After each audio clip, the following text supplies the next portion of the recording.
जंगल भितरी अचानक वर्षा आरंभ हो गला। से झड़ वर्षा रे एक छोट चढ़ीर घर भांगी गला।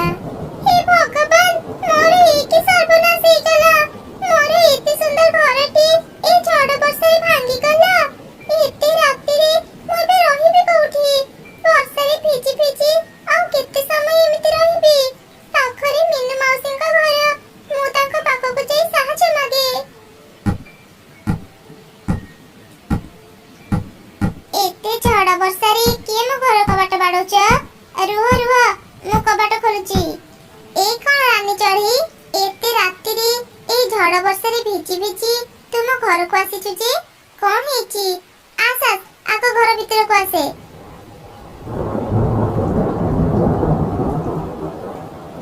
मीनू माउसी, ए झड़ वर्षा रे मो घर भांगी जाईची। मो पाखरे एबे टंकाटी भी नाही। एते शीघ्र मो घर मरामती करि परिबिनी। माउसी, आज राति मते तम घरे आश्रय देई था। अरे अरे, तो सहई कोन हे गला? आज राति तुम घरे रहि जा। हेले तू तो जानिचु मो घर केते दुर्बल। दुई जण जदी बेसी दिन घरे रहिबा, केते बेले घर भांगी जीव कहि हेबनी। काली तो निजर किछि व्यवस्था करि नेबो। तुमे जमा भी चिंता करनी माउसी। काली सकाळ हेउ हेउ ही मो घर मरामती रे व्यवस्था करिबी। अच्छा ठीक अछि, राति बहुत हेलानी, चाले भी सोइबा।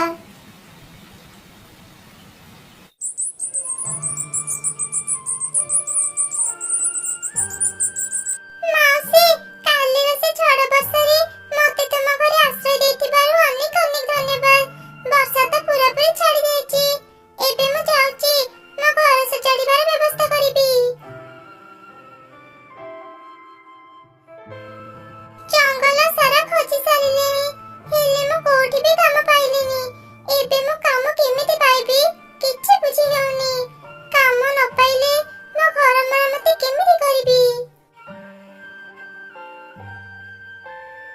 अरे मु एई कोन देखुची? किछि दिन तळे मु एठी गोटे लेंबू गछ लगेइथिले। ए लेंबू गछटी एते बड़ हे गलानी, आ ए गछरे तो अनेक लेंबू फळिची। ए सब लेंबू तळे मु जदी बजार रे बिक्री करिबी, किछि तो टंका पाइजिबी। सेई टंका रे मु मो घर को मरामती करि नेबी। एमिति कहि चढ़ी लेंबू गछरु लेंबू तोळी झुड़ी रे रखुथिला। सेतेबेले से रास्ता देई एक काऊ जाउथिला।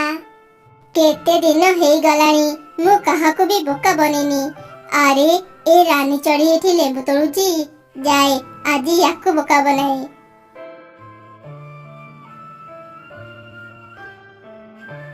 अरे चढ़ी, तू एठी लेंबू तोळुचु? सेपटे गोटे दुर्घटना घटी सारिलानी। मीनू माउसी रो घर भांगी जाईची। से तते साहाय्य पई डाकुची। मु तते एक कथा कहिबा पई ही चली आसिली। तू शीघ्र मीनू माउसी पाखु जा। कोन कहिलो? मीनू माउसी का घर भांगी जाईची? काली राति रे से मते तांको घरे आश्रय देथिले, आ आज तांको घर भांगी गला। मु एबे ही मीनू माउसी के पाखु जिबी।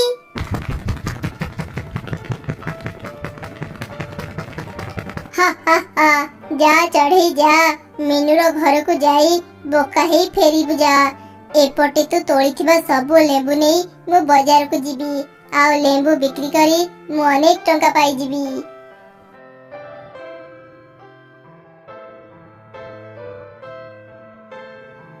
एको मीनू माउसी को घर तो एकदम ठीक अछि।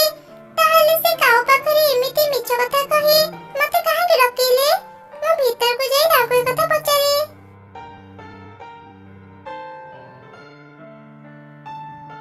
किरे रानी चढ़ी, तू आज पुणी मो घर को आसिलु जे? कोन काम थिला कि मो पाखरे? माउसी, तुमे तो निजे काको कहि पठेथिला तुम घर भांगी जाईची।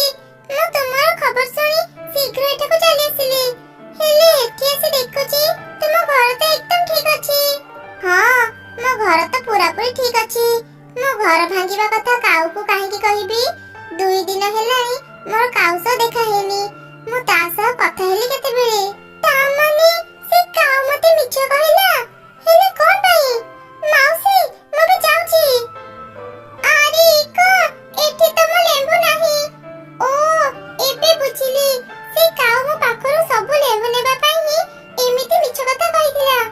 काऊ मते बोका बनेलो ना?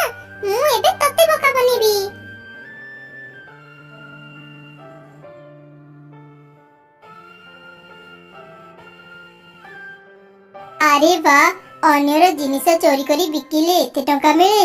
ଆଜି ଜାଣିଲି। ଆଜିଠୁ ମୁଁ ଏଇ କାମ ଆରମ୍ଭ କରିଦେବି। କାଉ, ଏ କାଉ, ଘରେ ଅଛୁ କି? ମୁଁ ତୋ ପାଇଁ ଏକ ଭଲ ଖବର ଆଣିଛି। ମୋ କଥା ଟିକେ ଶୁଣ। ତୁ ଘରେ ଅଛୁ ତ? ଏଇ କଣ ଚଢ଼େଇ, ତୁ ମୋ ଘରକୁ କାହିଁକି ଆସିଛୁ?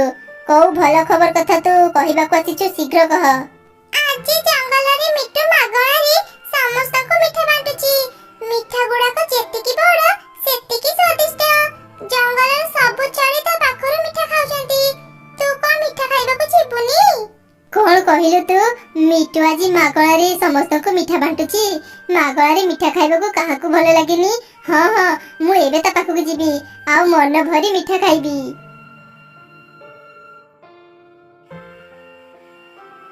ନିଜକୁ ଭାରି ଚାଲାକ ଭାବୁଥିଲା, ଏବେ ମଜା ଆସିବ। ଏଇ କାଉଟା ଏତେ ଖୁସି ଥିଲା ଯେ ଘରର କବାଟ ବନ୍ଦ କରିବାକୁ ହିଁ ଭୁଲିଗଲା। ମୁଁ ଏବେ ଭିତରକୁ ଯାଇ ଦେଖେ ମୋ ଲେମ୍ବୁକୁ ସେ କୋଉଠି ରଖିଛି।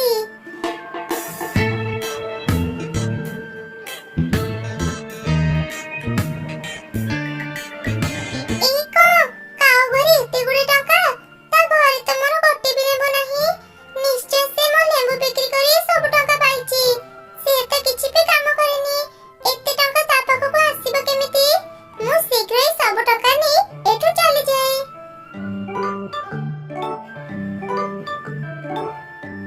ଜଙ୍ଗଲ ସାରା ତ ବୁଲି ସାରିଲେଣି, କାଇଁ ମିଠୁ ତ କୋଉଠି ବି ମିଠା ବାଣ୍ଟୁନି। ସେ ରାନୀ ଚଢ଼େଇ ତ ମୋଠୁ ବି ବଡ ଧୋକାବାଜ, ମତେ ବୋକା ବନେଇଦେଲା। ଏବେ ମୁଁ ଘରକୁ ଯାଏ, ଆଉ ଯଦି କେବେ ରାନୀ ଚଢ଼େଇକୁ ପାଇବି ତା ଖବର ନେବି।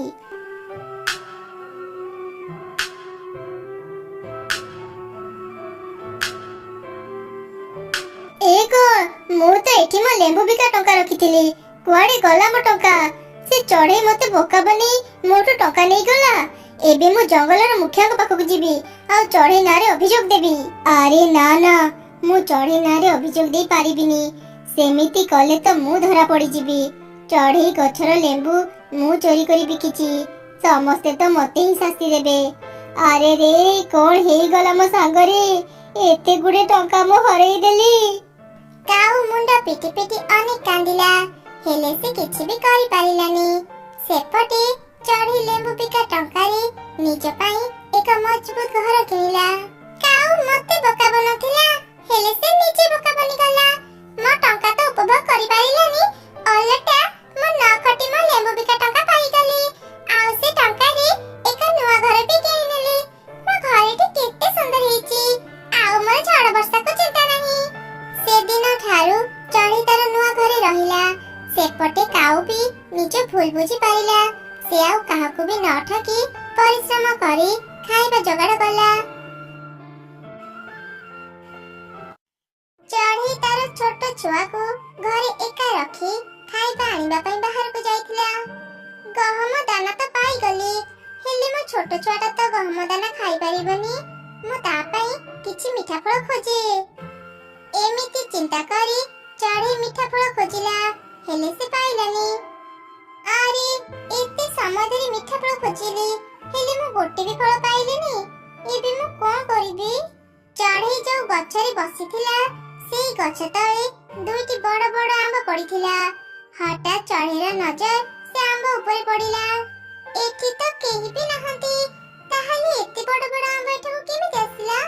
ଏ ଆମ୍ବ ଦୁଇଟାକୁ ଦେଖି ଲାଗୁଛି ଏସବୁ ମିଠା ହେଇଥିବ।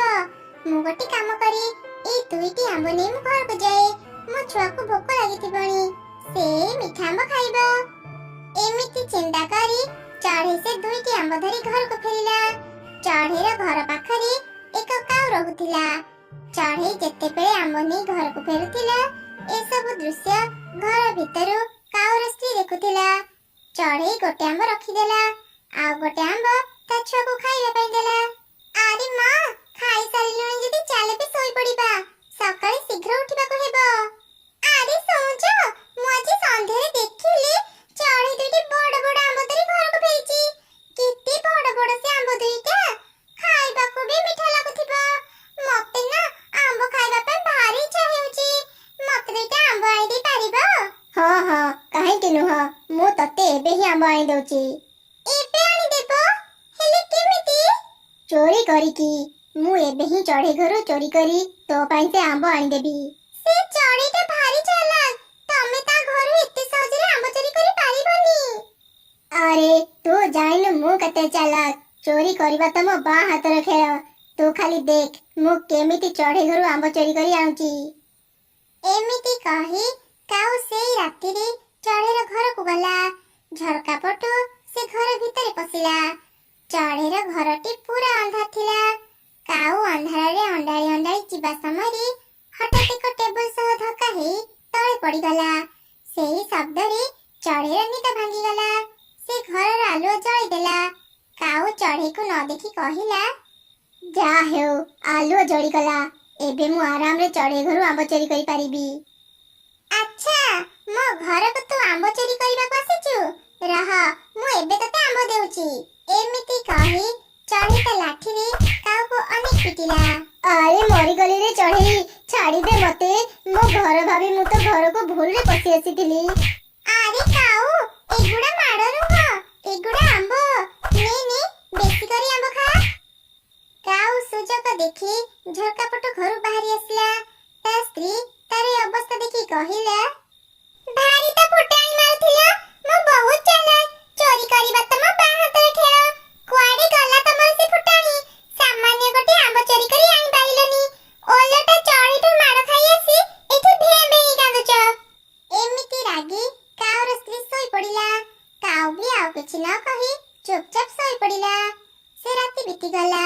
ପରଦିନ ରାତିରେ, ମା ମତେ ଆଜି ଜମା ବି ନିଦ ଲାଗୁନି, ଚାଲ ନା ମା ଏବେ ଖେଳିବା। ତାପରେ ସେ ମା ଛୁଆ ଖେଳିଲେ। ଖେଳିବା ସମୟରେ ଛୋଟ ଚଢ଼େଇ ଛୁଆ ବଲ୍ ଫିଙ୍ଗି ଫିଙ୍ଗି ଜୋରରେ ହାତ ତାଳି ମାରୁଥିଲା ଆଉ ହସୁଥିଲା। ତାଙ୍କର ଏଇ ଶବ୍ଦରେ କାଉ ଆଉ ତାର ସ୍ତ୍ରୀର ନିଦ ଭାଙ୍ଗିଗଲା। କାଉ ସ୍ତ୍ରୀ ବିରକ୍ତ ହେଇ କହିଲା, ପ୍ରତି ରାତିରେ ଏଇ ଦୁଇ ମା ଛୁଆଙ୍କ ଶବ୍ଦରେ ଶାନ୍ତିରେ ଆଉ ଶୋଇ ହେଉନି। ଯାଅ ତ ସେ ଚଢ଼େଇକୁ ତା ଘରୁ ବାହାର କରିଦେବ।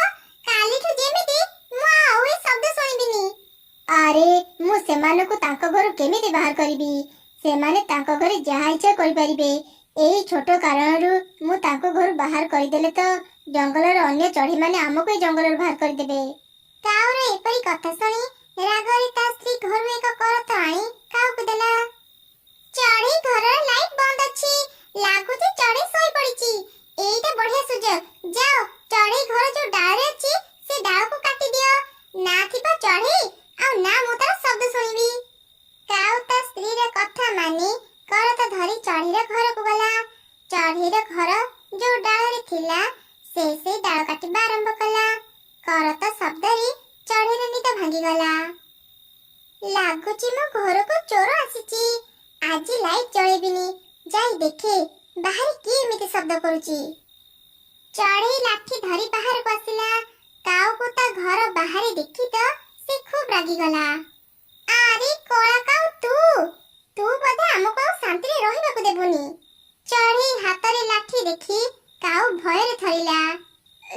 ଚଢ଼େଇ ଭଉଣୀ, ମୋର କିଛି ଭୁଲ ନାହିଁ। ରୋଷେଇ କରିବା ପାଇଁ ମୋ ଘରେ କାଠ ନାହିଁ ତ ସେଥିପାଇଁ ମୁଁ କାଠ କାଟୁଥିଲି।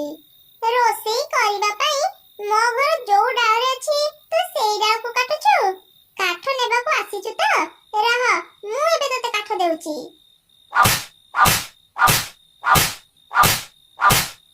ମତେ କଣ ତୁ ବୋକା ଭାବିଛୁ? ଚାଲି ଆସିଲା ମୋ ଘର ଭାଙ୍ଗିବା ପାଇଁ। ମୋର ଭୁଲ ହେଇଗଲା, ମତେ ଛାଡ଼ିଦେ ଚଢ଼େଇ। ପୁଣି ଥରେ ମାଡ଼ ଖାଇ କାଉ ତା ଘରକୁ ଫେରିଲା। ମୁଁ ଆଉ କେବେ ବି ତୋ କଥା ମାନିବିନି, ତୋ କହିବା କାମ ମୁଁ ଆଉ କେବେ କରିବିନି। ତମେ ଗୋଟେ ଅପଦାର୍ଥ, ତମ ଦ୍ୱାରା କିଛି କାମ ହେବନି। ମୁଁ ବି ଆଉ ତମକୁ କାମ କରିବାକୁ କହିବିନି। ଏବେ ଯାହା କରିବା କଥା ମୁଁ ନିଜେ କରିବି। ଏମିତି କିଛି ଦିନ ବିତିଗଲା। ଦିନେ କାଉର ସ୍ତ୍ରୀ ଚଢ଼େଇ ଘରକୁ ଆସିଲା। ଚଢ଼େଇ ସେତେବେଳେ ଗ୍ୟାସରେ ଖାଇବା ରାନ୍ଧୁଥିଲା। ଚଢ଼େଇ, ଯା ଶୀଘ୍ର ତ ଘରକୁ ଯା। କଣ ହେଇଛି? ତୁ ଏମିତି ଅସ୍ଥିର ହେଇ ଘରକୁ ଯିବା କଥା କହୁଛୁ ଯେ? ଚଢ଼େଇ, ମୁଁ ଏବେ ଶୁଣିଲି ତୋ ମାର ଦେହ ଭୀଷଣ ଖରାପ। ଯା ଶୀଘ୍ର ତୋ ମାକୁ ଦେଖିବୁ, ନହେଲେ କେତେବେଳେ ଯେ କଣ ହେଇଯିବ। ମାର ଦେହ ଖରାପ ଶୁଣି ଚଢ଼େଇ ତରତର ହେଇ ନିଜ ଛୁଆକୁ ଧରି ତା ମାକୁ ଦେଖା କରିବା ପାଇଁ ଚାଲିଗଲା। ସେ ଏତେ ଚିନ୍ତାରେ ଥିଲା ଯେ ରୋଷେଇ କରୁଥିବା ଗ୍ୟାସକୁ ବନ୍ଦ କରିବା କଥା ଭୁଲି ଯାଇଥିଲା। ସେପଟେ କାଉର ସ୍ତ୍ରୀ ହସି ହସି କହିଲା, ଚଢ଼େଇ ତୁ ନିଜକୁ ଭାରି ଚାଲାକ ଭାବୁଥିଲୁ ନା? ଏବେ ଦେଖ ମୁଁ ତ ଘରର ସବୁ ଜିନିଷ କେମିତି ଚୋରି କରୁଛି। ଠିକ୍ ସେଇ ସମୟରେ କାଉ ବି ସେଠି ପହଞ୍ଚିଗଲା। ଆରେ ବାଃ, ତୋ ବୁଦ୍ଧିକୁ ମାନିବାକୁ ହେବ। ଚଢ଼େଇକୁ ବୋକା ବନେଇ ତା ଘରୁ ତାକୁ ବାହାର କରିଦେଲୁ। ଥାଉ ଥାଉ, ଆଉ ପ୍ରଶଂସା କରନି। ଚଢ଼େଇ ଆସିବା ପୂର୍ବରୁ ଚାଲ ତା ଘରର ସବୁ ଜିନିଷ ଧରି ପଳେଇବା। କାଉ ଆଉ ତାର ସ୍ତ୍ରୀ ଚଢ଼େଇ ଘରର ସବୁ ଜିନିଷ ବସ୍ତାରେ ପୁରେଇଲେ। ସେପଟେ ଚଢ଼େଇ କିଛି ଦୂର ଯାଇଛି କି ନାହିଁ ତାର ମାକୁ ରାସ୍ତାରେ ପାଇଲା। ମା, ତୁମେ ସୁସ୍ଥ ଅଛ? ତମେ ଏପଟେ କୁଆଡ଼େ ଯାଉଛ? ଆରେ ମୁଁ ଅସୁସ୍ଥ କେତେବେଳେ ଥିଲି? ମୁଁ ଆଜି ତ ଘରକୁ ହିଁ ଯାଉଥିଲି। ତା ମାନେ ସେ କାଉ ମତେ ମିଛ କହିଲା? ଯା, ମୁଁ ଗ୍ୟାସ୍ ବନ୍ଦ କରିବାକୁ ଭୁଲି ଯାଇଛି। ଚାଲ ସମସ୍ତେ ଶୀଘ୍ର ଘରକୁ ଯିବା। ଚଢ଼େଇ ତା ମା ଆଉ ତା ଛୁଆ ସହ ଶୀଘ୍ର ଘରକୁ ଫେରିଲା। ସେପଟେ କାଉ ଆଉ ତାର ସ୍ତ୍ରୀ ଗ୍ୟାସକୁ ନଜର ନ ଦେଇ ଚଢ଼େଇ ଘରର ସବୁ ଜିନିଷ ଚୋରି କରିବାକୁ ଲାଗିଥିଲେ। କିଛି ସମୟ ପରେ ହିଁ ଗ୍ୟାସ୍ ବ୍ଲାଷ୍ଟ ହେଇ ଘରେ ନିଆଁ ଲାଗିଗଲା। ଘର ସହ କାଉ ଆଉ ତାର ସ୍ତ୍ରୀ ବି ସେଇ ନିଆଁରେ ଜଳି ମରିଗଲେ। ସେତେବେଳକୁ ଚଢ଼େଇ ବି ସେଠି ପହଞ୍ଚିଗଲା। ବିଚରା କାଉମାନେ, ମତେ ମିଛ ନ କହିଥିଲେ ଆଜି ଏମାନେ ଏମିତି ମରିନଥାନ୍ତେ। ଏଭଳି ପକ୍ଷୀମାନେ ବୁଝନ୍ତିନି, ଅନ୍ୟର କ୍ଷତି କଲେ ନିଜର ହିଁ କ୍ଷତି ହୁଏ। ମା, ଏବେ ଆମେ କୋଉଠି ରହିବା? ଆମ ଘର ତ ଜଳିଗଲା। ଆଜିଠୁ ଆମେ ଏଇ କାଉମାନଙ୍କ ଘରେ ରହିବା। ଚାଲ ତାଙ୍କ ଘରକୁ ଯିବା। ତାପରେ ସେମାନେ ସମସ୍ତେ କାଉର ଘରକୁ ଗଲେ ଆଉ ସେଇ ଘରେ ରହିବା ଆରମ୍ଭ କଲେ।